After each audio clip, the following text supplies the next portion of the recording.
क्या बता रहा था मैं? उत्तम, मध्यम और अधम।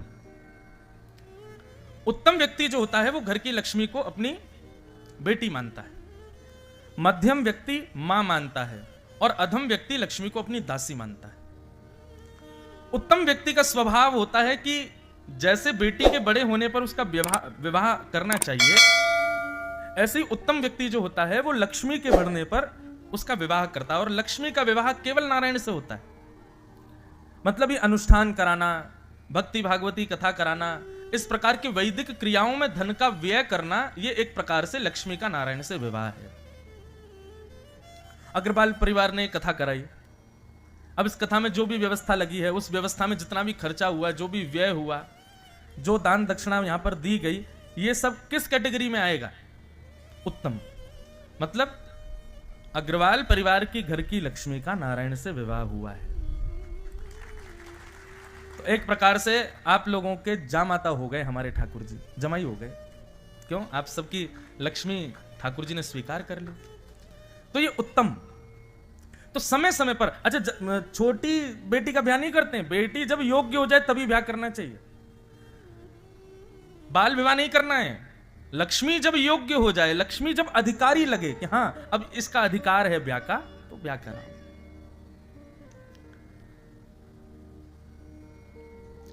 तो यह है उत्तम।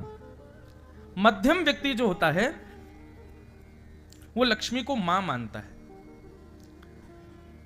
बालक का मां के प्रति स्वार्थ प्रेम होता है। कैसा प्रेम होता है? कि मां मेरे अलावा किसी और से प्यार ना करे। छोटे बालक के सामने मां यदि दूसरे के बालक को उठा ले तो वह हत्या मचा देता है, चढ़ जाएगा, उस बालक के बाल खींच देगा। ज्यादा बड़ा नहीं, मतलब मध्यम बालक जो होता है 2-3 वर्ष का, उसके सामने मां यदि दूसरे के बालक को उठा ले, रो रो के बेहाल हो जाएगा। नहीं, ये मेरी मां है, ये बस मेरी ही रहेगी, इसके अतिरिक्त नहीं। इसी प्रकार लक्ष्मी का व्यय करने वाले मध्यम व्यक्ति कैसे होते हैं? ये मेरा पैसा है, मैं इसको कैसे दे सकता हूं? अरे भाई दान करने योग्य है तुम्हारा? नहीं नहीं नहीं, ये मेरा है, इसका अधिकार केवल मेरे ऊपर है। दान करने की जहां बात आती है, जहां पर कुछ सदुपयोग करने की बात आती है, किसी को भेंट दे करके किसी के कल्याण की बात आती है, तो उनको इतनी घबराहट हो जाती है जैसे छोटे बालक को अपनी मां की गोद में दूसरे बालक को देख के हो जाती है। नहीं नहीं नहीं नहीं नहीं, दूसरे के लिए कैसे खर्च? मेरा है, मेरे लिए होगा, मैंने कमाया। तुमको क्या पता रात रात भर मैंने कितनी मेहनत कर करके, खून पसीना एक करके कमाया है, और ऐसी खर्च करने कहीं भी नहीं। तो ये मध्यम व्यक्ति का लक्षण है। वो ज्यादा करता है दूसरों के लिए, लेकिन ज्यादातर अपने लिए करता है। और अधम व्यक्ति वो लक्ष्मी को दासी मानता है। जहां चाहूं फेंक करके कुछ भी खरीद लूं, जो चाहूं उड़ा करके खरीद लाऊं, ये खा लूं, वो कर लूं, अरे मेरे पास पैसे की कोई कमी थोड़ी, ऐसे लाओ, ये गाड़ी लाओ, ऐसे जूते लाओ, ऐसे ये लाओ। इस प्रकार से जो धन का व्यय असद स्थानों पर ज्यादा करता है। मदिरा पीने में धन का व्यय करने में संकोच नहीं करता। एक जीव को मार करके खाने में धन का व्यय करने में संकोच नहीं करता।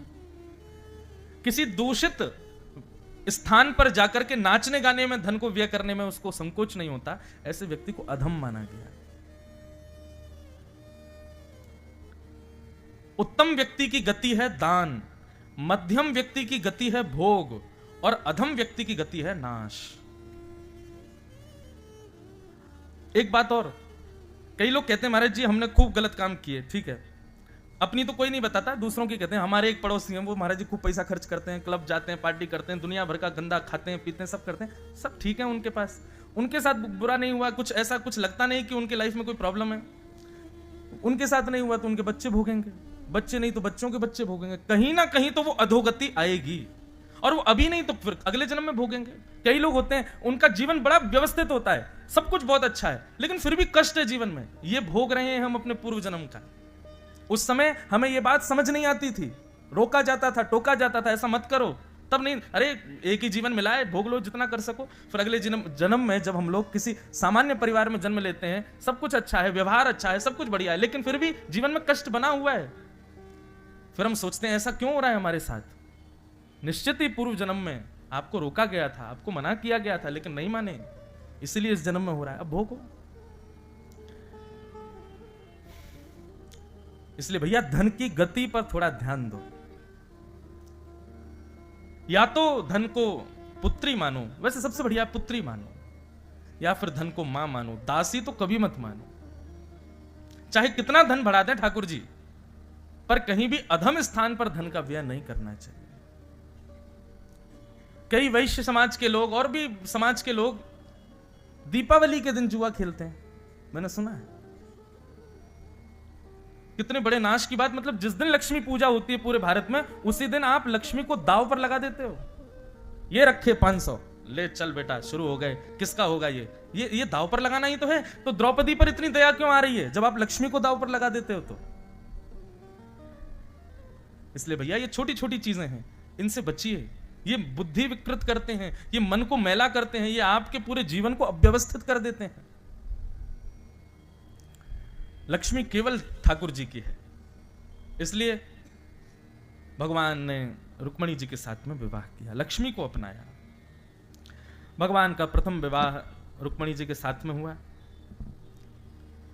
ठाकुर जी का दूसरा विवाह जामवंत की बेटी जामवती के साथ में हुआ। कैसे हुआ? द्वारिका में एक सत्राजित नाम का व्यक्ति रहता था। उसके पास एक मणि थी, जिस मणि का नाम था सिमंतक मणि। बहुत ध्यान से सुनिएगा, ये उपाख्यान मैं लगभग कथाओं में सुनाता हूं। क्यों? क्योंकि इस उपाख्यान को वरदान है कि इस उपाख्यान को सुनने के बाद सुनने वाले और कहने वालों को कभी जीवन में कलंकित नहीं होना पड़ता, इसलिए बहुत ध्यान से सुनना। सिमंतक मणि थी सत्राजित राजा के पास।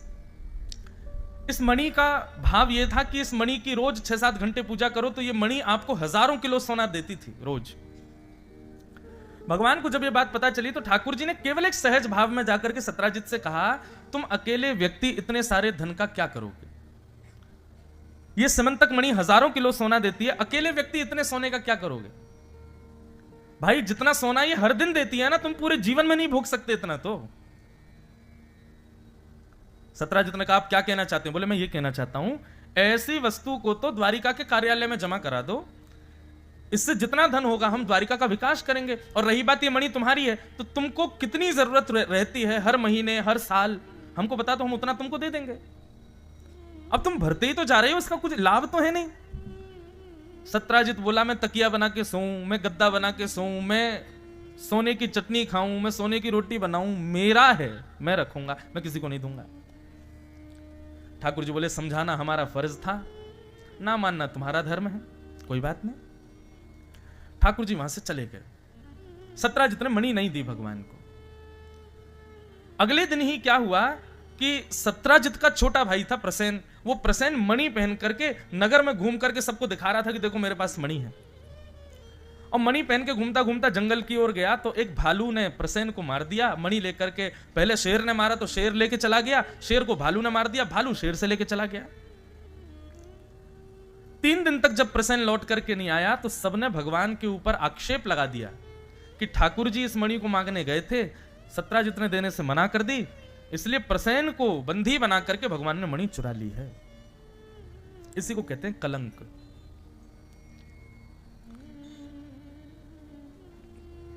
एक पहेली कहते हैं, जल से पतला कौन है, जल से पतला कौन है, कौन भूमि से भारी, और कौन अग्नि से तेज है, कौन काग से कारी। इसका उत्तर कहते हैं, जल से पतला ज्ञान है, पाप भूमि से भारी। जल से पतला ज्ञान है, पाप भूमि से भारी, और क्रोध अग्नि से तेज है, कलंक काग से कारी। कलंक बहुत बुरा होता है। कलंक का मतलब क्या होता है कि आपने कुछ गलत नहीं किया है, लेकिन सारे सबूत और सब कुछ आपको ही आक्षेप लगा करके पूरा दोष आप पर मढ़ रहे हैं, इसको कलंक कहते हैं।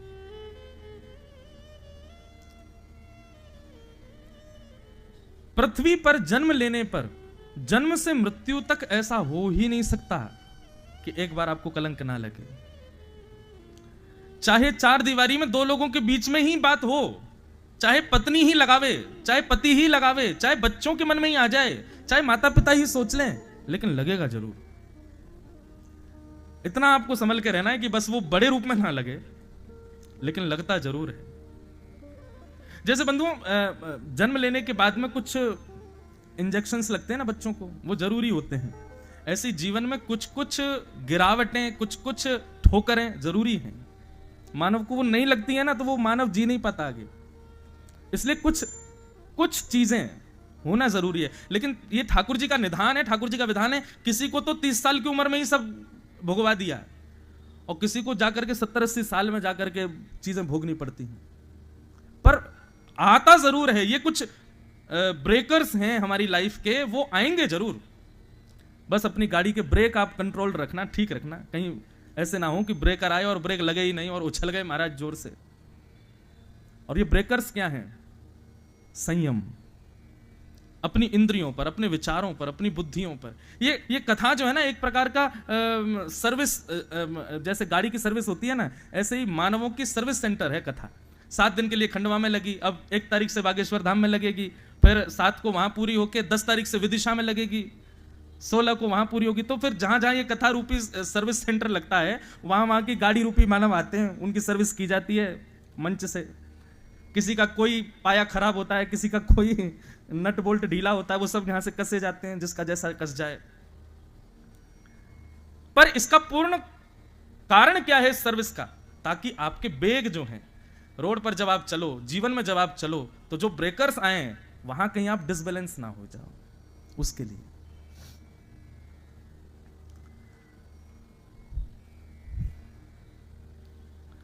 तो कलंक, ये कुछ गलत ना करने पर लगा हुआ आरोप होता है आपके ऊपर।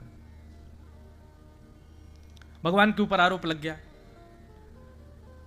ठाकुर जी पहले तो मुस्कुराए, बोले कोई बात नहीं भैया, हमने किया तो कुछ गलत नहीं है, लेकिन ठीक है, कलंक लग गया तो स्वीकार है। भगवान ने अपनी सेना को बुलाया, बोले भैया कलंक लगा है, ढूंढने चलो मणि कहां है। ठाकुर जी ढूंढते ढूंढते वन में गए। वन में जाकर के देखा तो प्रसेन मरा पड़ा था। प्रसेन के पास मणि नहीं थी, वहां शेर के पंजों के निशान थे। पीछे गए तो आगे जाकर के देखा शेर भी मरा पड़ा था। शेर के पास में रीछ के पैरों के निशान थे। उसके पीछे पीछे गए तो एक गुफा में वो जा रहे थे। ठाकुर जी ने सेना को बाहर रोका, स्वयं गुफा में चले गए। भीतर जाकर के देखा तो थोड़ी अंदर एक चमक रही थी वस्तु, वही वो मणि थी। मणि को जैसे ठाकुर जी ने उठाया, विशाल एक रीछ ने भगवान के ऊपर आक्रमण कर दिया। 18 दिन तक ठाकुर जी उससे युद्ध करते रहे। 18 दिन बाद जब नस नस ढीली हो गई रीछ की, चरणों में गिर गया, क्षमा मांगने लगा, प्रार्थना करने लगा, भगवान मुझे मत मारिए, मैं आपका प्रिय सखा हूं, मेरा नाम जामवंत है। जामवंत का नाम सुनते ही भगवान का क्रोध शांत हो गया, अपने हृदय से लगाया, बोले जामवंत जी आप यहां क्या कर रहे हो? बोले ठाकुर जी मैं चिरजीवी हूं, चिरंजीवी हूं। कलयुग में भी हैं जामवंत जी, सप्त चिरंजीवी है ना, एक उनमें से जामवंत जी हैं। जामवंत जी महाराज बोले भगवान मैं सतयुग, त्रेता, द्वापर, कलयुग चारों युगों में रहता हूं, मेरा कभी अंत नहीं होता। भगवान ने हृदय से लगाया, बैठे, थोड़ी देर बातचीत हुई। ठाकुर जी ने बताया, बोले हमको ये मणि चाहिए, इस मणि की वजह से हमारे ऊपर कलंक लगा है। जामवंत जी बोले ले जाओ भगवान, लेकिन कोरी मणि मत लेके जाओ। ठाकुर जी बोले तो? बोले हाथ आगे करो। भगवान ने हाथ आगे किया तो जामवंत जी भीतर गए, अपनी बेटी को लेकर के आए और अपनी बेटी का हाथ ठाकुर जी के हाथ में रख दिया। बोले भगवान मेरी पुत्री को स्वीकार करो। ठाकुर जी बोले एक कलंक हटेगा हमारे ऊपर से, दूसरा लग जाएगा। और कलंक क्या लगेगा? बोले भगवान को मानव कम पड़ गए थे जो भालू की बेटी से ब्याया है। थोड़ा तो विचार करो जामवंत जी। बोले जो विचार करना, मर्यादा वर्यादा सब कहीं त्रेता में, अब तो आप लीला पुरुषोत्तम हो। वहां आप मर्यादा पुरुषोत्तम थे, आपकी एक गृहिणी थी, हमने बहुत मर्यादा का पालन किया, लेकिन अब आप लीला पुरुषोत्तम हो, अब तो आप लीला कर सकते हो। भगवान मेरी पुत्री स्वीकार करनी पड़ेगी आपको। और भगवान ने जामवती जी के साथ में दूसरा विवाह किया। एक जगह ऐसी कथा संत जन बताते हैं कि ठाकुर जी ने जामवती को घोड़े पर बैठाया और अपनी काली सौल से उनको ढक लिया। जैसे ही ठाकुर जी द्वारिका पहुंचे, द्वारिका के सब लोग देवी यज्ञ कर रहे थे कि भगवान कुशल लौट करके आ जाएं। छुप करके ठाकुर जी सीधे रुक्मणी जी के कक्ष में गए और वहां जामवती जी को बैठा करके बाहर आ गए। रुक्मणी जी ने जैसे ही देखा ठाकुर जी कक्ष से निकले हैं, रुक्मणी जी प्रसन्न हो गए। बोले आपको तो पूरी दुनिया ढूंढ रही है, आप मेरे कक्ष से बाहर आए? बोले मैं अभी अभी आया हूं। बोले आप कक्ष में क्या कर रहे थे? मुझे ढूंढ रहे थे। ठाकुर जी बोले नहीं आपको नहीं ढूंढ रहा था। वो क्या था देवी, अब मैं बता देता हूं। वन गया था ना, तो वन में एक बड़ी सुंदर तपस्विनी बैठी थी, तपस्या कर रही थी। हमने उससे पूछा कि भाई तुम किस लिए तपस्या कर रही हो? तो उसने कहा हम द्वारिकाधीश से ब्याह करने के लिए तपस्या कर रहे हैं। देवी वो इतनी सुंदर थी, इतनी सुंदर थी, इतना सुंदर रूप था उसका कि हमने द्वारिका ला करके विवाह करने का विचार ही नहीं किया। वहीं पर ही ब्राह्मण देवता प्रकट हो गए और उन्होंने हमारा ब्याह करा दिया। तो हम उसको लेके आए। जब तक उसका कक्ष नहीं बनेगा तब तक तुम्हारे कक्ष में रहेगी वो। रुक्मणी जी कितना सहे बेचारी। बोले कि एक तो आप दूसरा ब्याह करके आ गए, ऊपर से मेरा कक्ष उसको दे दिया, और तीसरा उसकी इतनी बड़ाई कर रहे हो, इतनी सुंदर इतनी सुंदर, दिखाना जरा मैं तो देखूं कैसी। बोले नहीं तुम मत देखना, तुमको लज्जा हो जाएगी फिर अपने ऊपर, वो बहुत सुंदर है। ठाकुर जी मन मन सोच रहे इसको क्या बताऊं, भीतर खिसियामनी बैठी है, उसके लंबे लंबे नाखून खोचा मारेगी। रुक्मणी जी ने श्राप दे दिया, जो भी मेरे कक्ष में है मैं श्राप देती हूं, मुझसे थोड़ी कम सुंदर हो जाए। भगवान बोले तुमने हमारा काम बनवा दिया। जैसे ही द्वार खोल करके देखा तो भीतर परम सुंदरी एक कन्या बैठी है, बस हल्की सी सांवली है, रुक्मणी जी से 1% कम है बस। भगवान बोले अब ये बढ़िया हो गई, अब हम पे कलंक और नहीं लगेगा। ये भागवत की कथा नहीं है, एक संत सुना रहे थे। भगवान ने दूसरा विवाह जामवती के साथ किया। बंधुओं, ठाकुर जी रूप देखते ही नहीं है, इस बात को आप कहीं भी लिख लीजिएगा। अगर आप ये सोचते हैं कि आप बहुत गुणवान हो जाओ, सुंदरता हो, सरलता हो, वाणी मीठी हो, सब कुछ गुण ही गुण आपके अंदर हो, निश्चित मानिएगा बहुत ज्यादा गुणवान व्यक्ति भी जो होते हैं ना, वो संसार को ज्यादा प्रिय लगते हैं, ठाकुर जी को नहीं। हाँ, गुणवान बहुत हैं, लेकिन वो गुण का प्रयोग लोक रंजन का नहीं है, तो ठाकुर जी को प्रिय है। ठाकुर जी तो सरल सहज भाव के प्रेमी हैं। भगवान ने जामवती जी के साथ में ब्याह कर लिया। भगवान ने आकर के मणि सबको दिखा दी, बोले जिसकी वजह से हम पे कलंक लगा रहे हो ये रही मणि। और जामवंत और जामवती जी ने आकर के गवाही दे दी, ये मणि कैसे मिली। प्रसेन को शेर ने मारा, शेर को जामवंत जी ने मारा, और जामवंत जी से भगवान लेकर के आए। द्वारिका के लोग अब सत्राजित को गालियां देने लगे, तेने हमारे भगवान के ऊपर कलंक लगाया। सत्राजित बोला मैं कहां जाऊं। सत्राजित बोला इस कलंक से बचने का एक ही उपाय है कि मैं भी अपनी बेटी का ब्याह भगवान से कर दूं, भगवान मेरे संबंधी हो जाएंगे तो फिर कलंक मुझ पर नहीं लगेगा। और सत्राजित ने अपनी पुत्री सत्यभामा का विवाह भगवान के साथ कर दिया। कितने ब्याह हो गए? तो पहला रुक्मणी, दूसरा जामवती, तीसरा सत्यभामा। अब एक ट्विस्ट और हुआ, ये सत्यभामा की पहले किसी और से सगाई हो चुकी थी, और जिससे सत्यभामा की सगाई हुई थी वो व्यक्ति इसीलिए ब्याह कर रहा था कि मुझे दहेज में मणि मिलेगी। भैया, सबसे खतरनाक यदि संसार में कोई अवगुण है ना, तो वो है लोभ। इससे बचो। आपको यदि लगता है कि आपके भीतर काम प्रकट हो चुका है, आपको लगता है कि आपके अंदर क्रोध बहुत ज्यादा है, आपको लगता है कि आपके भीतर ये दोष जन्म ले रहे हैं, तो निश्चित है कहीं ना कहीं लोभ बैठा है अंदर से। तो निश्चित है कोई ना कोई पीड़ा, कोई ना कोई रोग बना ही रहेगा। पाप के पिताजी का नाम है लोभ। सबसे पहले लोभ जीवन में आता है, और वही लोभ फिर काम, क्रोध, ईर्ष्या, द्वेष, अभिनिवेश, चिंता, ममता, अहमता, इन सबको जन्म देता है। इसलिए लोभ से बचिए, लोभ से बचो। और लोभ सदैव उस वस्तु पर होता है जो हमारी नहीं है, जो किसी और की है, किसी और के द्वारा निर्मित है, उसी वस्तु पर ही लोभ प्रकट होता है, और वही लोभ सब पापों का कारक है।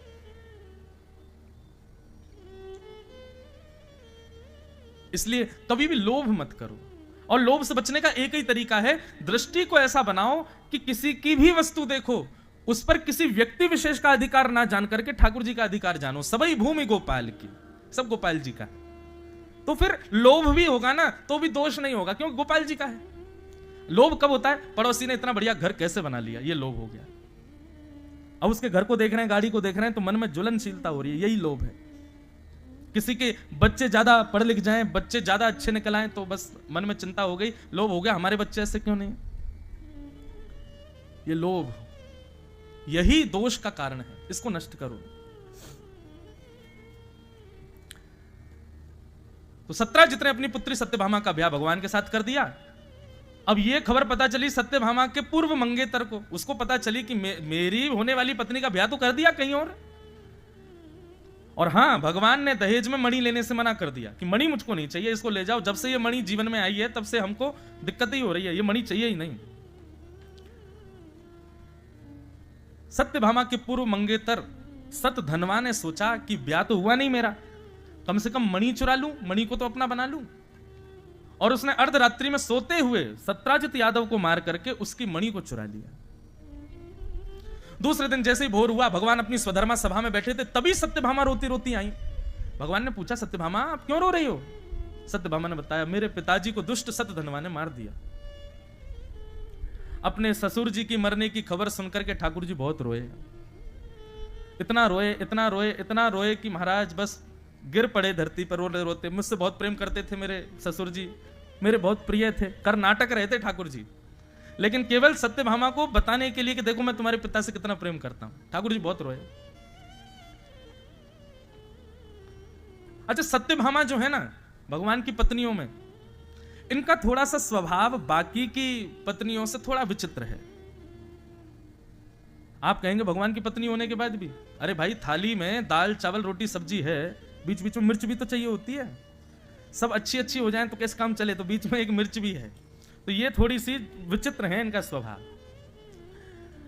लेकिन है अच्छी ये भी, पर थोड़ा सा भगवान के थोड़ी प्रतिकूल रहती हैं। भगवान डरते भी इनसे ही और किसी से नहीं डरते, ठाकुर जी सत्यभामा से ही डरते हैं।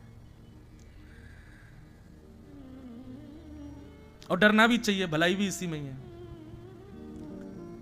बाकी आप लोग ज्यादा एक्सपीरियंस दो, मुझे तो पता नहीं है ज्यादा भय होता है कि नहीं, पर एक बात मुझे ऐसी लगती, अनुभव होता है कि एक व्यक्ति साथ ऐसा है जिससे आप थोड़े भयभीत हो तो आप कंट्रोल्ड रहोगे। माता पिता जब बालक के ऊपर नहीं होते ना तभी बिगड़ता है वो, क्योंकि उसको कोई रोक नहीं है। और या फिर माता पिता बड़े खुले दिमाग के हों, बच्चे को सब करने की अनुमति दे दें, बच्चा बिगड़ेगा निश्चित। जो माता पिता बालकों को रोकते बहुत हैं वही बालक बनते हैं आगे चल के कुछ। तो इसलिए पति के साथ पत्नी भी ऐसी ही होनी चाहिए, थोड़ा उसको कंट्रोल रखे, और पति भी थोड़ा कंट्रोल वाला, थोड़े ही, ज्यादा नहीं, हल्का ही। मेरे को ऐसा लगता है कि मानव का स्वभाव कैसा है ना, जैसे पानी को खुले में छोड़ दो तो ढलान की ओर जाता है, ऐसी मानव है। मानव को खुला छोड़ दो तो नीचे ही जाएगा, ऊपर चढ़ाने के लिए तो मोटर ही लगानी पड़ती है पानी को। ऐसे ही मानव को भी व्यवस्थित करने के लिए एक वेग जरूरी है। तो भगवान के साथ में वेग के रूप में है सत्यभामा, उनसे थोड़ा डरते हैं ठाकुर जी। सत्यभामा के आगे बहुत रोए ठाकुर जी, ऐसा दिखा रहे हैं कि मानो जैसे उसके पिता से कितना प्रेम करते हैं। मुझसे बहुत प्रेम करते थे सत्यभामा, मुझे वसुदेव जी से ज्यादा प्रिय थे तुम्हारे पिताजी, कैसे हो गया, मेरे ससुर जी कैसे चले गए। सत्यभामा अपने नेत्र के आंसू पोंछती है, ठाकुर जी को हृदय से लगा के कहती है आप रोइए मत, मुझे पता है आप मेरे पिता से बहुत प्रेम करते हैं। भगवान बोले हाँ देवी बहुत प्रेम करता हूं। अब एक काम कीजिए, मेरी पिता की मृत्यु का बदला आप ही लोगे। फिर इतना रो रहे हो ना आप, आपको इतनी याद आ रही मेरे पिताजी की, आप ही बदला लेके आओ, जाइए मार दीजिए उस सत्यधनवा को, और मेरे पिता के प्राण जिस मणि में बसते हैं वो मणि लेके भागा है, मणि ले आइए और लाके मुझे दे दीजिए। ठाकुर जी के आंसू सूख गए। भगवान बोले ये मणि नहीं जाएगी। ठाकुर जी बोले अच्छा तो मैं जाऊं फिर? बोले हाँ जाइए, अभी जाइए। ठाकुर जी निकल पड़े।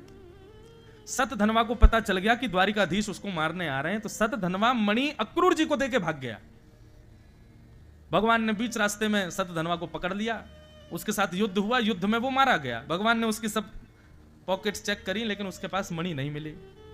भगवान उसके घर पहुंच गए, पूरा घर छान लिया, वहां पे भी मणि नहीं मिली, क्योंकि मणि तो अक्रूर जी को देके गया है वो। अब ठाकुर जी को पता नहीं कि अक्रूर जी को दे गया। 2 दिन तक ठाकुर जी तलाशी करते रहे, जहां जहां उसके निवास थे सब जगह भगवान ने देखा, नहीं मिली। ठाकुर जी को वैसी चिंता सता रही थी, अब खाली हाथ जाऊंगा तो वो पूछेगी मणि कहां है। भगवान जैसी लौट करके आए, द्वार पर ही खड़ी थी सत्यभामा। भगवान ने आकर के कहा हमने मार दिया सत्यधनवा को, तुम्हारे पिता के हत्यारे का वध कर दिया मैंने, अपने प्रिय ससुर जी की मृत्यु का बदला लिया मैंने। सत्यभामा सुनती रही, कुछ बोली नहीं, सीधे हाथ आगे किया, मणि दो। ठाकुर जी बोले उसके पास मणि नहीं थे, मैंने सब जगह देखा, मणि मिली नहीं मुझे। सत्यभामा कुछ नहीं बोली और ठाकुर जी को बस थोड़ी देर क्रोध में देख करके वहां से चली गई, और 1 वर्ष तक उसने भगवान से बात नहीं की। क्यों? मन में यह सोच लिया कि इनकी तो पहले से ही दृष्टि थी मेरे पिता की मणि पर, कहीं मैं उसका उपयोग ना कर लूं, इसलिए इन्होंने छुपा दी है कहीं पर, मुझे नहीं देना चाह रहे। बंधुओं ये संसार है, ये लीला भगवान क्यों कर रहे हैं? क्या भगवान पर ये सब लीला लागू होती है? नहीं, केवल मुझे और आपको समझाने के लिए कि भैया यही संसार है। यहां पर आपसे अत्यंत प्रेम करने वाले व्यक्ति भी आपकी एक भूल पर, आपकी एक चूक पर आपको गालियां दे सकते हैं, आपके विपक्ष में जा सकते हैं, आपसे विपरीत हो सकते हैं, आप पर शक कर सकते हैं, संशय कर सकते हैं, आपको कटघरे में खड़ा कर सकते हैं। इसलिए किसी पर विश्वास मत करो, ये संसार है। ठाकुर जी को नहीं छोड़ा जब लोगों ने, तो हम तो मानव हैं। लेकिन ऐसी परिस्थिति यदि कभी हमारे साथ हो जाए तो करना क्या है? मौनमास्ताम, चुप रहो, मौन रहो। सत्य का एक स्वरूप होता है बंधुओं कि सत्य कितना भी दबा लिया जाए वो प्रकट हो जाता है। आप एक और सूत्र ऐसा कहा जाता है जो बहुत सफाइयां देता है ना, बात बात पर बहुत ज्यादा प्रस्तुत करता है अपने आप को, नहीं नहीं नहीं नहीं ऐसा नहीं ऐसा नहीं नहीं नहीं नहीं मैंने तो, समझो उसने कहीं ना कहीं तो गड़बड़ी की है, इसीलिए इतना प्रस्तुत कर रहा है। सत्य व्यक्ति प्रस्तुत नहीं करता अपने आप को। यदि संसार में कभी इस प्रकार की घटना या इस प्रकार का व्यवहार आपके साथ में हो तो उस समय बस सत्यता से प्रसन्न होकर के अपना जीवन यापन कीजिए और समय आने दीजिए, एक समय आने पर आपका सत्य उजागर होगा। हाँ, कभी कोई पूछे या कुछ ऐसी बात आवे तो सत्य बता दीजिए, लेकिन कोई माने ना तो थोपिए मत उसके ऊपर। नहीं मानना ये उसकी जिम्मेवारी है, आपने बता दिया ना बस। अब पीछे मत लगे रहो कि नहीं मैंने ऐसा किया नहीं है, नहीं मेरे से ऐसा हुआ नहीं है, तुमको गलत समझ में आ रहा है, नहीं नहीं ऐसा है नहीं। ये बार बार प्रस्तुत मत करो, एक ही बार प्रस्तुत करना है बस स्वयं को। ठाकुर जी ने सत्यभामा के सामने स्वयं को प्रस्तुत नहीं किया। भगवान ने कहा तुम मौन तो हम भी मौन, मत करो बात। एक वर्ष बाद एक ब्राह्मण का आगमन हुआ द्वारिका में। उसने खूब सारी जंजीरें पहन की थी सोने की, हाथों में 5 में 10 में उंगलियों में अंगूठियां। भगवान बोले ब्राह्मण भाई कितना भी धनवान हो जाए प्रदर्शन कभी नहीं करता, ये ब्राह्मण कैसा इतना प्रदर्शन कर रहा है? ठाकुर जी बोले वाह भैया, ये देखो क्या बढ़िया, तुम तो जंजीर वंजीर पहन के घूम रहे हो हैं, इतना धन किसकी कृपा है? बोले सब अक्रूर जी महाराज की कृपा है महाराज। सोने की थाली, सोने की चम्मच, सोने की कटोरी, रोज 1000 ब्राह्मणों को भोजन कराते हैं और पात्र ही दान में दे देते हैं। ले जाइए ये पात्र, कटोरी, चम्मच, गिलास सब ले जाओ अपने साथ सोने के। भगवान बोले अक्रूर जी पे इतना पैसा कहां से आ गया भाई?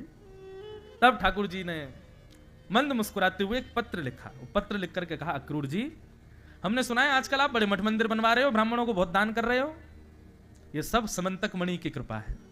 और मुझे अभी अभी ज्ञात हुआ कि ये सत्राजित को मारने वाला सतधनवा आपका बड़ा अच्छा मित्र था। मुझे आपसे मणि नहीं चाहिए क्योंकि आप मणि का दुरुपयोग नहीं कर रहे हो, पर मैं चाहता हूं कि आप आकर के द्वारिका में प्रस्तुत करें कि मणि आपके पास है। तब अक्रूर जी आए, आकर के भगवान से क्षमा मांगी और सबको दिखाया कि मणि मेरे पास थे। तब सत्यभामा ने भगवान से क्षमा मांगी।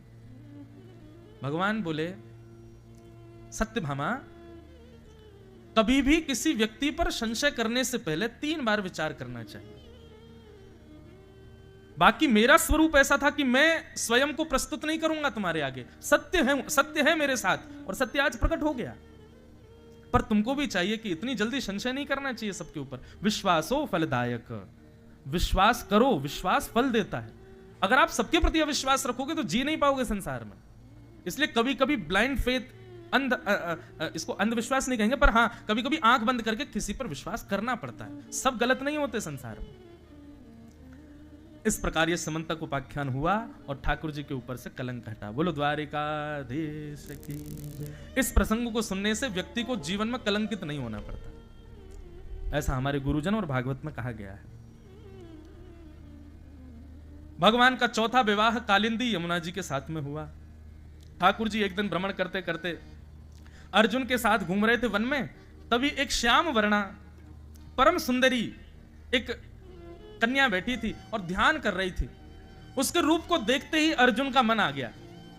अर्जुन बोला भगवान ऐसी पत्नी हो जाए तो मेरा तो जीवन धन्य हो जाए। भगवान बोले देरी क्या बात की, जाओ प्रस्तुत कर दो अपने भाव जो तुम्हारे हो, यदि राजी हो जाएगी तो यहीं ब्याह करा देंगे तुम्हारा।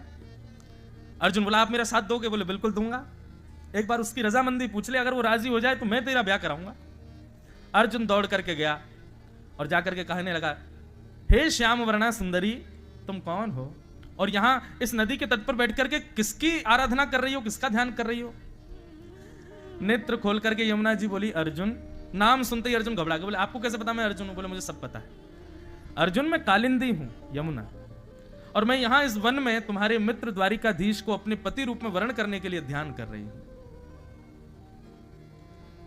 अर्जुन ने जब पीछे मुड़ करके देखा भगवान मंद मंद मुस्कुरा रहे थे। बोले अब मैं क्या करूं अर्जुन, मेरी गलती तो। बोले नहीं, पूरे विश्व से तुम्हें ही ब्याह कर लो, सबको तो तुम्हें ही चाहिए और हम लोगों के लिए कोई है कि नहीं? भगवान बोले अर्जुन ये कोई स्त्रियां नहीं है जिनसे मैं ब्याह कर रहा हूं, ये प्रकृति है। पृथ्वी, अग्नि, जल, वायु, आकाश, मन, बुद्धि और अहंकार, ये भगवान की 8 मुख्य पत्नियां हैं। ये केवल ठाकुर जी की रहती हैं। ठाकुर जी से जैसे इनको अलग किया जाता है यही पाप जन्या हो जाती हैं। ठाकुर जी अपनी ही बनाई हुई अष्टधा प्रकृति के साथ में विवाह कर रहे हैं, किसी स्त्री विशेष के साथ ब्याह नहीं हो रहा ठाकुर जी का। भगवान बोले ये यमुना है, ये मेरी सदा से पत्नी है, बस कृष्ण अवतार में मैं एक लीला के रूप में विवाह कर रहा हूं। अर्जुन ने कहा चलिए अब उल्टा हो जाए, आपने हमारा विवाह करना ना, अब हम करा दें। और अर्जुन के नेतृत्व में भगवान का यमुना जी के साथ में विवाह हुआ। बोलो श्याम सुंदर श्री यमुने महारानी की जय। ओ मैंने प्यारो प्यारो यमुना जी रो पानी लागे, मैंने हे मीठे रस से भरोड़ी महारानी लागे, महारानी लागे, मन प्यारो प्यारो यमुना जी रो पानी लागे। रस से करताल बजा के गाओ भाव से।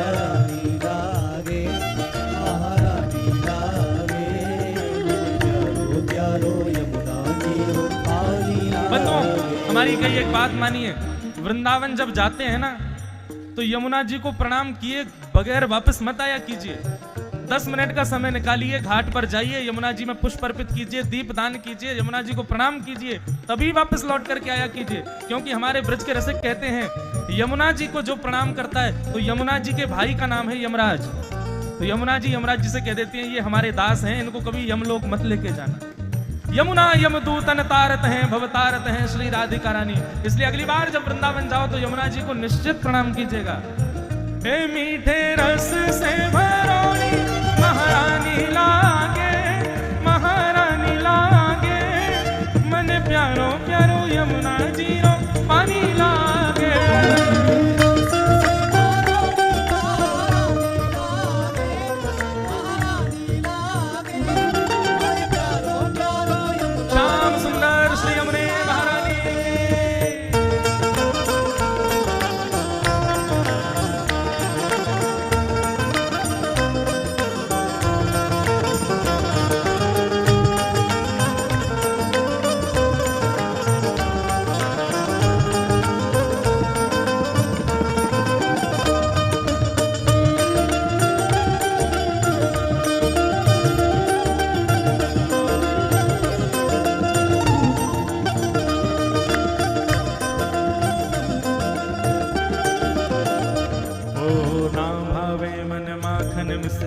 अब ना कोई मिठाई, ना भावे मन माखन मिश्री, अब ना कोई मिठाई। ओ मारी जी बढ़िया ने भावे राधा नाम मलाई, मारी जी बढ़िया ने भावे राधा नाम मलाई। ओ ब्रज धाम राधा जो की रजधानी लागे, रजधानी लागे, मन प्यारो प्यारो यमुना जी रो पानी लागे।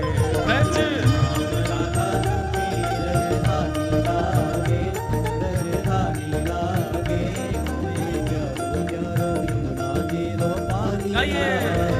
ब्रज धाम राधा जो की रजधानी लागे, रजधानी लागे, मोहे प्यारो प्यारो यमुना जी रो पानी लागे।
सुमिरे बारंबार,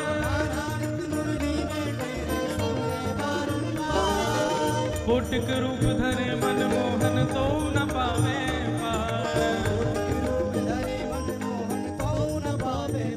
हाँ, कोटिक रूप धरे मनमोहन तो न पावे पार। तेरा था नाम में सफल जिंदगानी लागे, जिंदगानी लागे, मोहे प्यारो प्यारो यमुना जियो पानी लागे।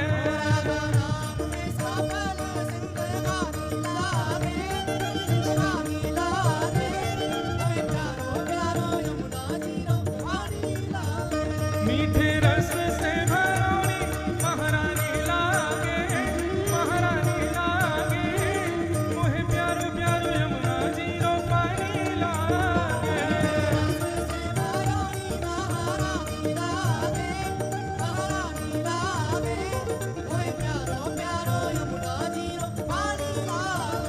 जय राधे राधे, श्री राधे राधे, जय राधे राधे, श्री राधे राधे, जय जय राधे राधे राधे,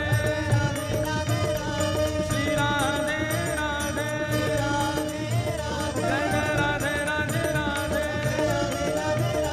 श्री राधे राधे, वृषभानु दुलारी, श्री कीर्ति दुलारी, हरिदास दुलारी, मेरी श्यामा प्यारी, जय राधे राधे, जय राधे राधे, जय राधे राधे, जय राधे राधे राधे, जय राधे राधे, जय राधे राधे, जय राधे राधे, जय राधे राधे, श्री राधे राधे, जय राधे राधे, जय राधे राधे, जय राधे राधे, जय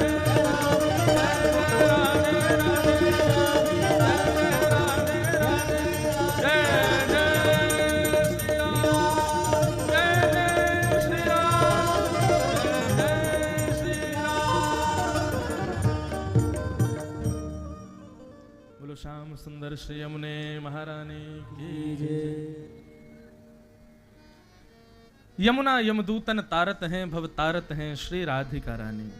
बंधुओं, ये यमुना जी कौन है? सूर्य तनया, सूर्य की पुत्री हैं, यमराज की बहन है और भगवान की पटरानी है। जैसे थोड़ी साधकों के लिए कहूं, जिस प्रकार श्री गोवर्धन नाथ जी के विषय में मैंने कहा ना कि भक्ति में जो इंद्रिय ना लग रही हो उसकी शिकायत गिरिराज जी से करो।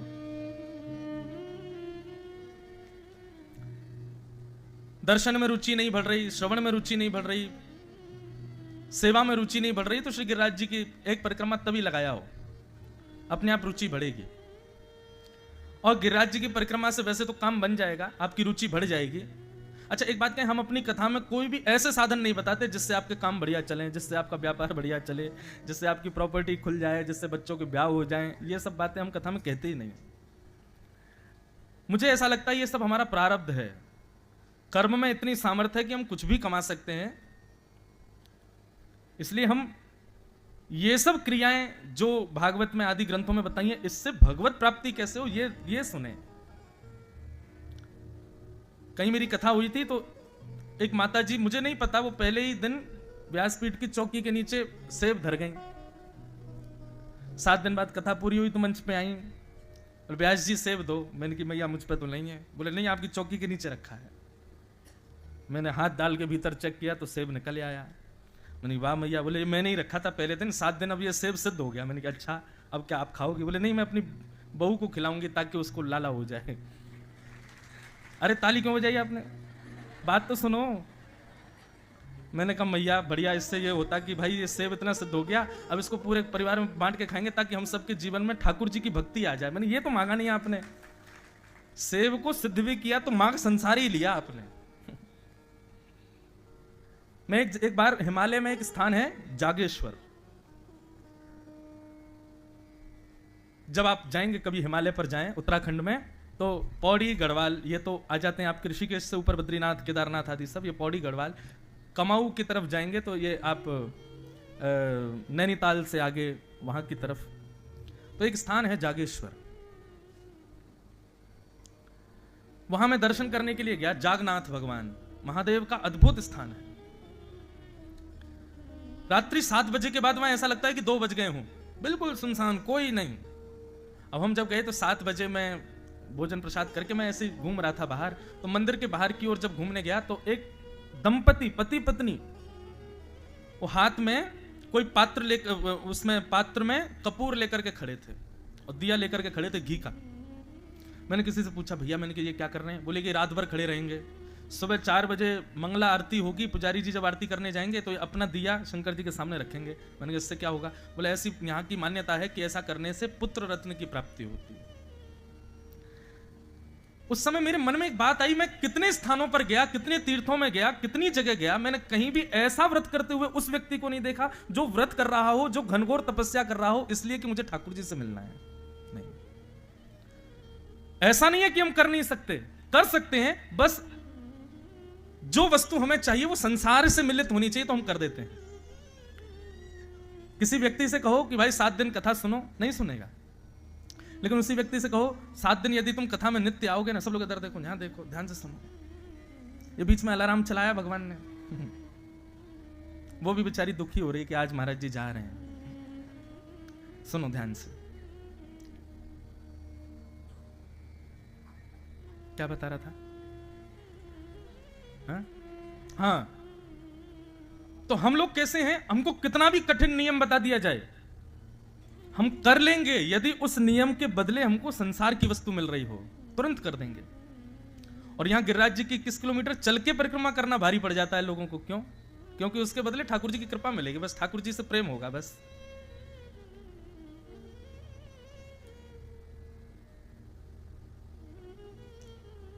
एक कार्य कीजिएगा बंधुओं, 1 साल के लिए बस एक काम करो। आज तारीख क्या हो गई? 26। हम दोबारा खंडवा आएंगे 1 जनवरी को अगली। तब तक सुनिए, अभी कल 27 से लेकर के और 31 दिसंबर तक आप कुछ भी करें, व्रत अनुष्ठान या कहीं तीर्थ में जाओ, ओमकारेश्वर जाओ, महाकाल जाओ, कहीं भी जाओ, संसार मत मांगना, ठाकुर जी से ठाकुर जी की कृपा मांगना। बस ये 6, 7, 8, 9 महीने ये करके देखो आप। और जब हम जनवरी में आए तो हमको अपना अनुभव बताइएगा, क्या अनुभव हुआ।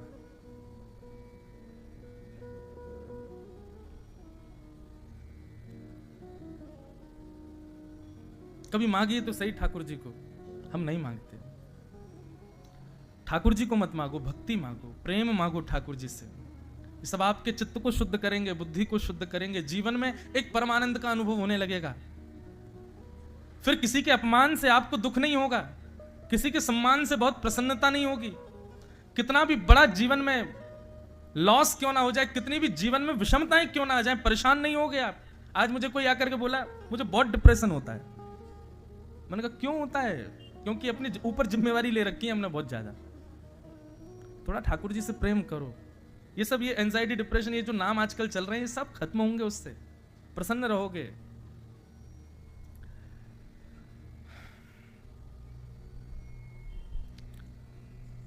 तो यमुना जी के साथ में भगवान का 4था विवाह हुआ। इस प्रकार भगवान के 8 प्रमुख विवाह हुए। 16,100 राजकुमारियों को बंदी बना रखा था भौमासुर नाम के एक दैत्य ने। भगवान को जब यह खबर पड़ी, 16,100 राजकुमारियों ने ठाकुर जी को संदेश लिखा कि ठाकुर जी आप ही हमारी रक्षा करो। भगवान गए और जाकर के भौमासुर का वध किया, 16,100 राजकुमारियों को मुक्त किया। और ठाकुर जी ने कहा जाइए आप सब अपने अपने घर को जाओ। राजकुमारियां बोली भगवान अब हमारे माता पिता हमको स्वीकार नहीं करेंगे, और कर भी लेंगे तो हमसे ब्याह कौन करेगा। अब सबको पता है कि हम एक राजा के यहां बंदी रह चुकी हैं, कोई श्रेष्ठ कुल का बालक तो हमसे ब्याह करेगा नहीं अब, और करेगा भी तो ऐसा लगता है कि जीवन भर प्रताड़ना ही करता रहेगा, बार बार पर व्यंग डालेगा, अरे तुम तो दासी रही हो। इससे अच्छा तो हम अपने जीवन का अंत कर लें। ठाकुर जी बोले नहीं बंधुओं, कैसी भी परिस्थिति आ जाए, एक बात हम हाथ जोड़ के कह दें, कितनी भी भयानक परिस्थिति जीवन में आ जाए, उसका सॉल्यूशन कभी अंत नहीं है। स्वयं को मार देना, स्वयं को किसी भी बुरी तरीके से स्वयं को घातक करना, यह उस सॉल्यूशन से निवृत्ति का कारण नहीं है।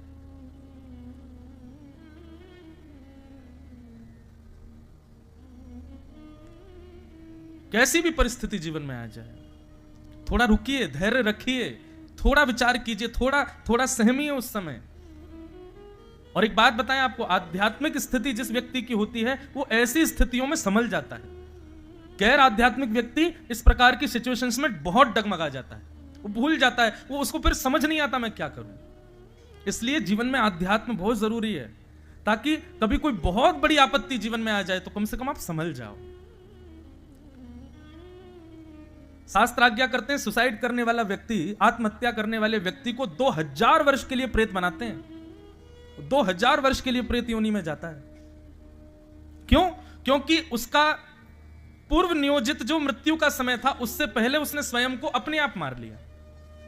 और एक बात बताएं, ये व्यसन करके दूषित प्रकार के और ये जो व्यसन होते हैं, इन व्यसनों को लगा करके अपने आप को रोगी करके जो व्यक्ति मरता है, ये भी आत्महत्या मानी जाती है। आपने स्वयं व्यसन लगाया, खूब मना किया गया, रोका गया, नहीं माने, उस व्यसन की इतनी डोज अंदर चली गई कि एक दिन आप एक ऐसे रोग के रोगी हो गए कि प्राण निकल गए, ये भी आत्महत्या मानी जाती है। उसको भी 2000 तो नहीं, लेकिन हाँ 20-25 साल के लिए तो प्रेत योनि में भेजते ही होंगे। क्षमा करना, कान पकड़ के, अगर किसी के परिवार में या किसी के संबंध में ऐसे किसी व्यक्ति की अंत हुआ हो या ऐसी स्थिति में कोई हो, भगवान करे वो कुशल हो जाए, पर ये जो लोग अभी संभले हो वो समझ जाओ, ये उचित नहीं है। आत्महत्या, अपने तन, ये तन हमको ऋण में मिला है, ये कर्ज में चल रहा है हमारा, ये भी एक लोन है। इसको पाकर के बिल्कुल फ्री मत हो जाइए कि इससे कुछ भी कर सकते हैं, हम इससे कहीं भी चले जाएंगे, कुछ भी खा लेंगे। ये भी ऋण में मिला है हमको।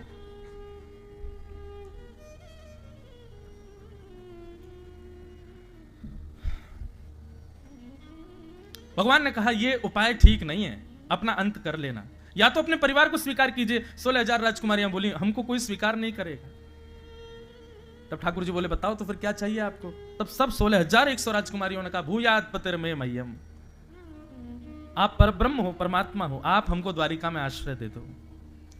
ठाकुर जी बोले आश्रय यदि देंगे तो बाद में और विवाद बढ़ेंगे, हम आपसे ब्याह करते हैं। और 16,100 राजकुमारियों के साथ ठाकुर जी ने 16,100 रूप धारण करके ब्याह किया।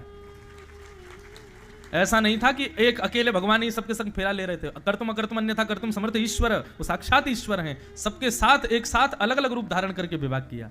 और 16,108 भवन द्वारिका में हैं, जिनमें भगवान की अलग अलग भवनों में पत्नियां रहती हैं।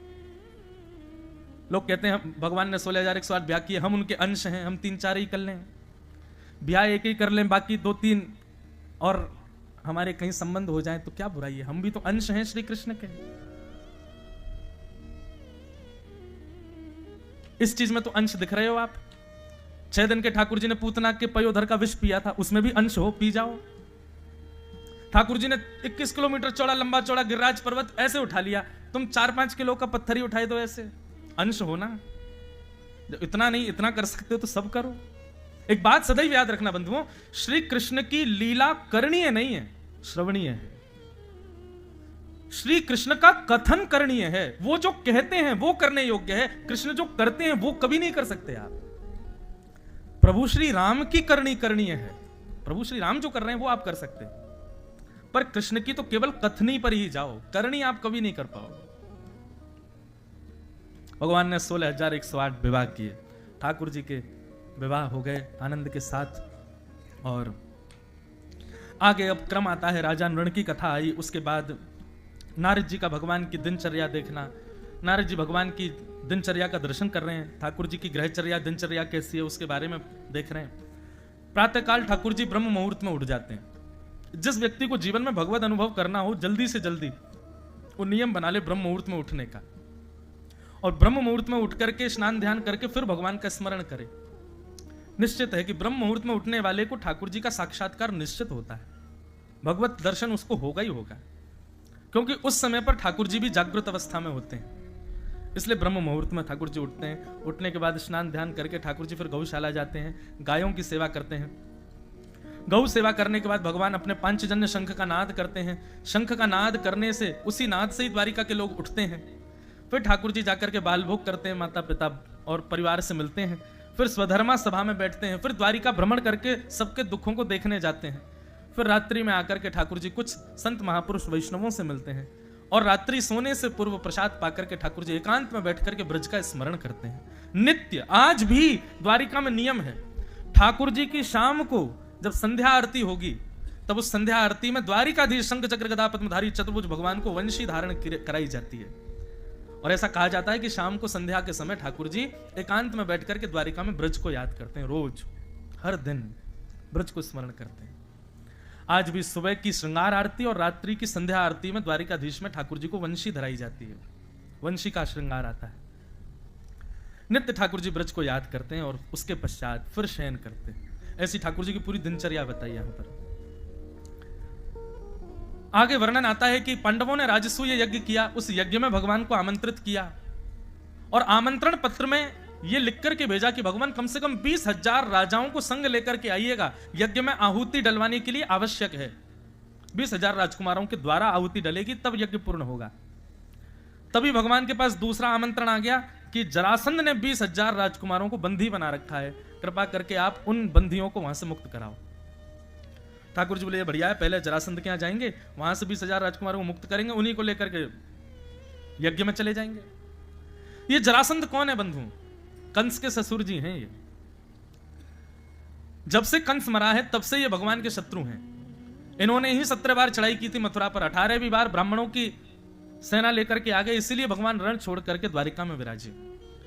आज पुनः जरासंध का नाम सुनते ही बलराम जी ठाकुर जी बलराम जी को देखने लगे। बोले ये वही है जिसने मथुरा पे चढ़ाई की थी।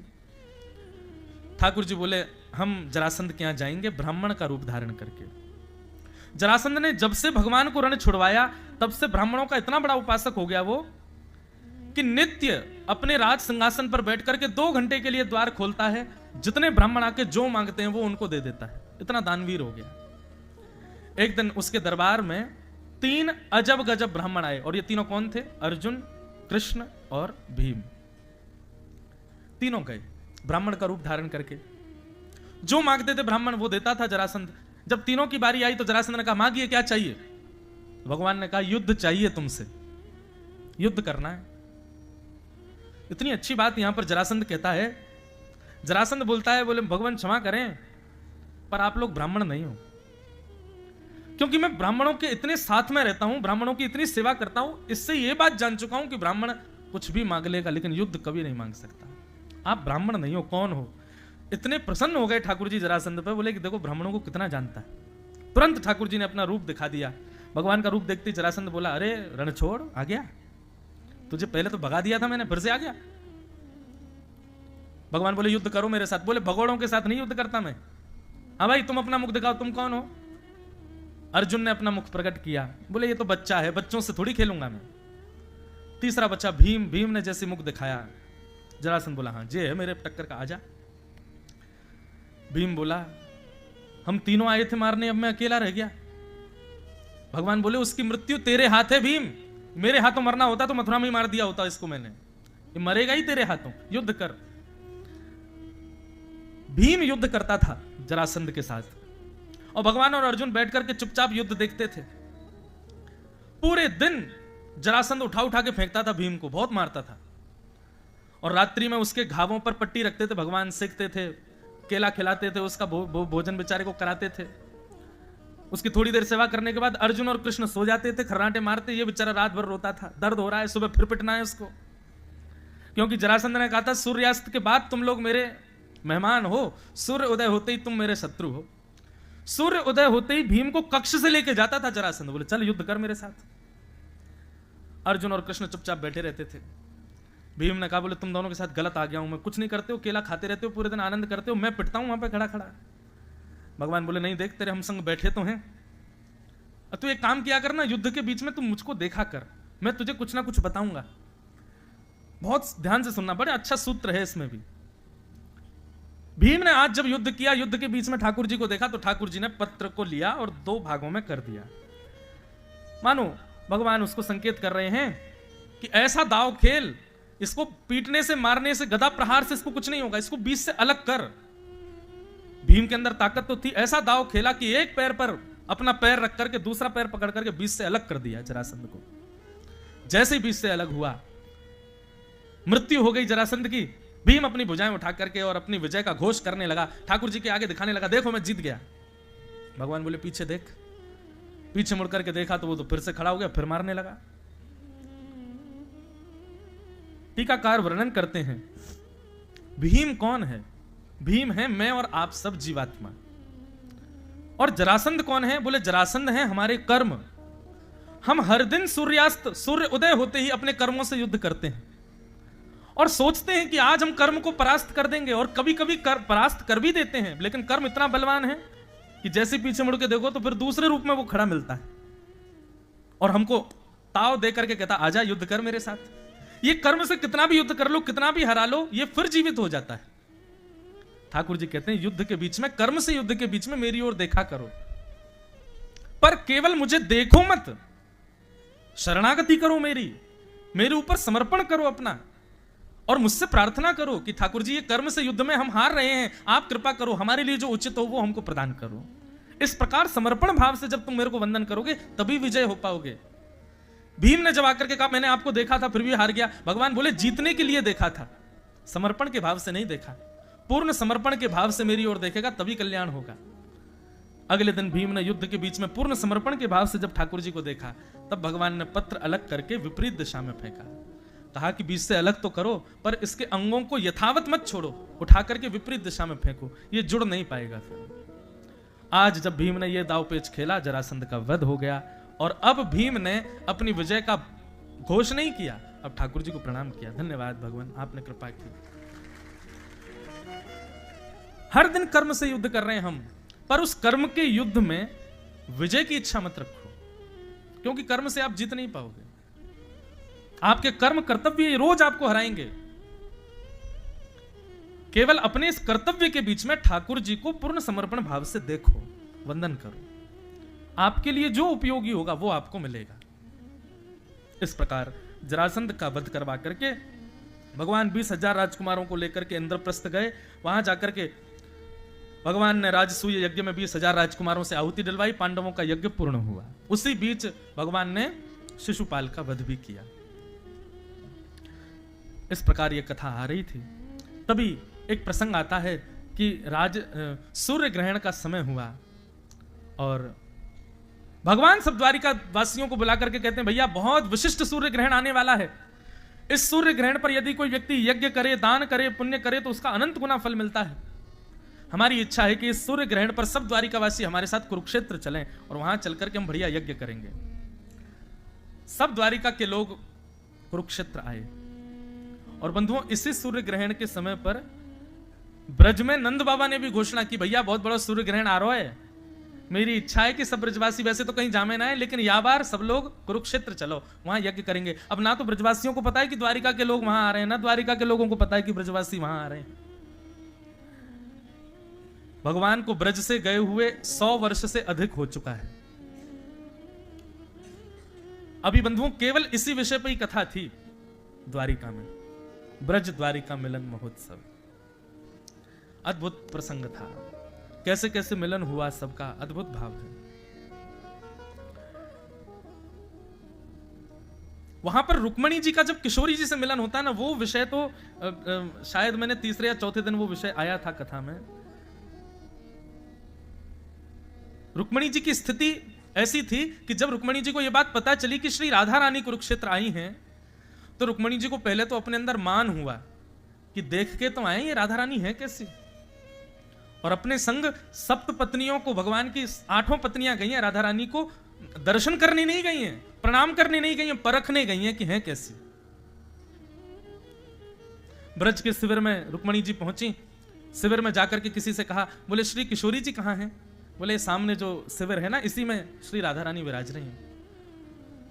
रुक्मणी आदि पटरानियों ने जैसे उस शिविर में प्रवेश किया, परम सुंदरा, मृग जैसे नेत्र हैं, घुंघराले केश, तन का स्वरूप ऐसा कि मानो साक्षात कमल ही मूर्तिमंत होकर के भ्रमण कर रहा हो।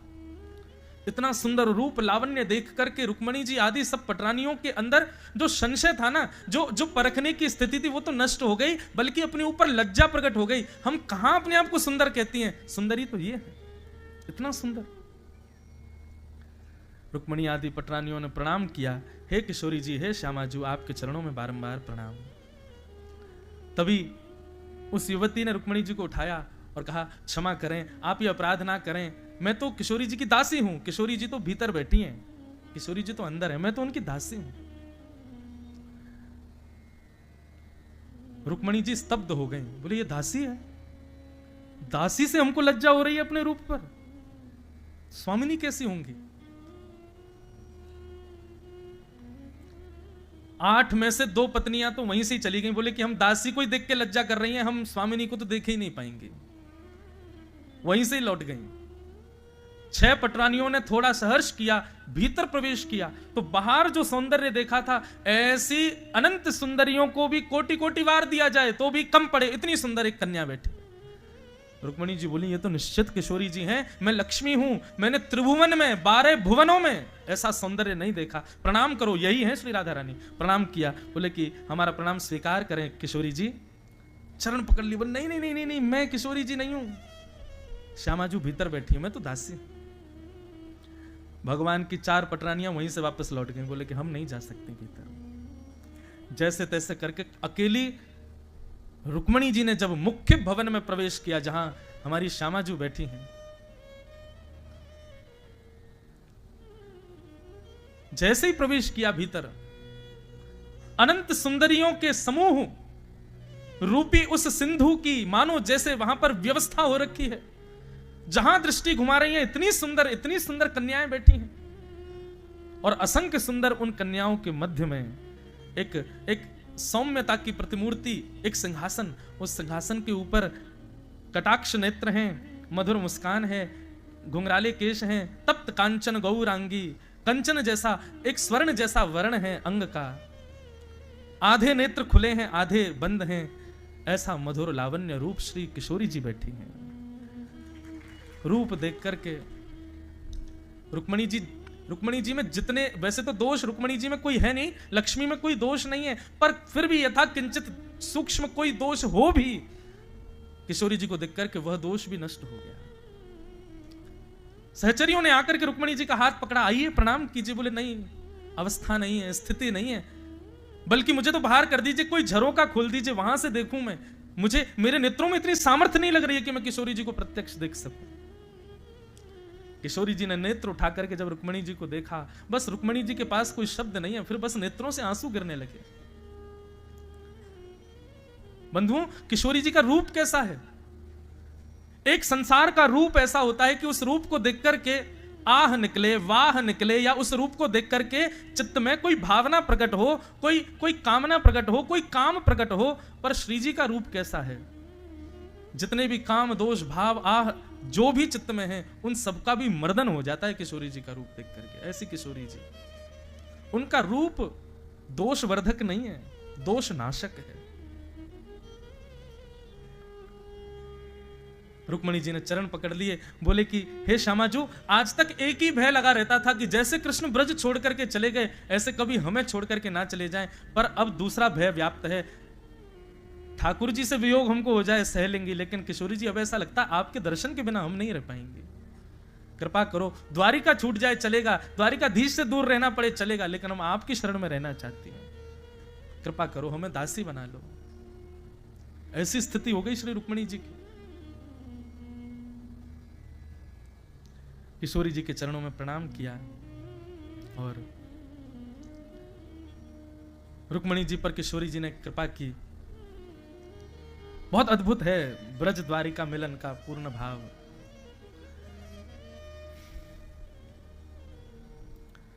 मोहे तो भरोसा है। बंधु, ये भाव मैं बहुत कम गाता हूं कथाओं में, मुझे मेरी स्मृति में होगा कि मैंने शायद 3-4 वर्षों में गाया ही नहीं होगा। किशोरी जी के भाव बंधुओं, गाने में थोड़ा भय भी लगता है कि सब अधिकारी तो हैं, पर फिर लगता है कि किशोरी जी तो अधिकार प्रदान करती हैं, इसलिए मैं गा देता हूं। श्याम सुंदर से मिलना चाहते हैं, परंतु जब तक किशोरी जी अनुग्रह नहीं करेंगे श्याम सुंदर कृपा नहीं कर पाएंगे। बंधुओं, मैंने कल परसों की कथा में कहा था ना, किशोरी जी फल नहीं देती हैं, ठाकुर जी फल देते हैं, पात्र तुम्हारा होना चाहिए, पर किशोरी जी पात्र भी देती हैं और फिर पात्र में फल भी देती हैं। पात्रता देती हैं किशोरी जी, योग्यता देती हैं किशोरी जी। आज कथा का विश्राम दिवस है, जाते जाते एक बार किशोरी जी को प्रणाम कर लो। हे श्यामाजू, आप कृपा करना, श्री कृष्ण की भक्ति सदा इस चित्त में बनी रहे, कभी हमारे चित्त से वो भक्ति छीण ना हो। मोहे तो भरोसो है तेरो री किशोरी राधे, मोहे तो भरोसो है तेरो री किशोरी। नेत्र बंद करके किशोरी जी का स्मरण करो, वृषभानु दुलारी जी का स्मरण करो, प्रार्थना करो चरणों में। इस भाव से जब नमन करोगे तभी श्री जी कृपा करेंगे। मोहे तो भरोसो है तेरो री किशोरी राधे, मोहे तो भरोसो है तेरो री किशोरी राधे, मोहे तो भरोसो है तेरो री किशोरी राधे,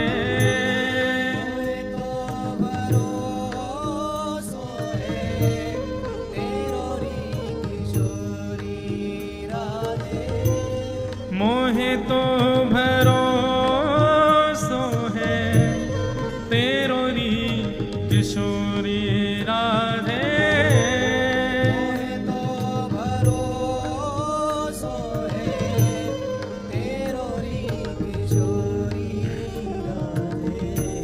मोहे तो भरोसो है तेरो री किशोरी राधे, मोहे तो भरोसो है तेरो री किशोरी राधे। सूर्य ग्रहण का समय था बंधुओं, ठाकुर जी का सहस्त्रार्चन चल रहा था। स्वर्ण के सिंहासन पर ठाकुर जी बैठे थे, बड़े बड़े वेदज्ञ बड़े बड़े ऋषि आकर के भगवान का पुष्प से तुलसियों से अर्चना कर रहे थे। तभी किसी ने जाकर के पीछे से कान में कह दिया, बोले श्याम सुंदर, किशोरी जी आई हैं कुरुक्षेत्र में। किशोरी जी का नाम सुनते ठाकुर जी सहम गए। वेदज्ञ बैठे हैं, ब्राह्मण बैठे हैं, सहस्त्रार्चन कर रहे हैं, पर ठाकुर जी को अपनी सुध नहीं है। उठ के चलने लगे, हाथ पकड़ लिया उस व्यक्ति का, बोले कहां है श्यामाजू, मुझे लेके चलो। ठाकुर जी जैसे ही पहुंचे, ब्रजवासियों के शिविर में जैसे ही प्रवेश किया ठाकुर जी ने, सखियों के बीच में बैठी हुई श्यामाजू हमारी लाडली जी नेत्र बंद करके बैठी थी, तुरंत उठ गई और उठ करके बोली, हे विशाखा, हे ललिता, मुझे ऐसा क्यों लग रहा है कि श्याम सुंदर आ रहे हैं। ललिता विशाखा बोली, नहीं नहीं किशोरी जी, ठाकुर जी का तो सहस्त्रार्चन चल रहा है, ठाकुर जी का तो अनुष्ठान चल रहा है, वो व्यस्त हैं, वो कैसे आएंगे, अब तो वो राजा हो गए, द्वारिकाधीश हो गए, महाराज विराज, लाखों लोग उनको घेरे रहते हैं, हम भोरे भारे ब्रजवासियों के पास वो क्यों आएंगे।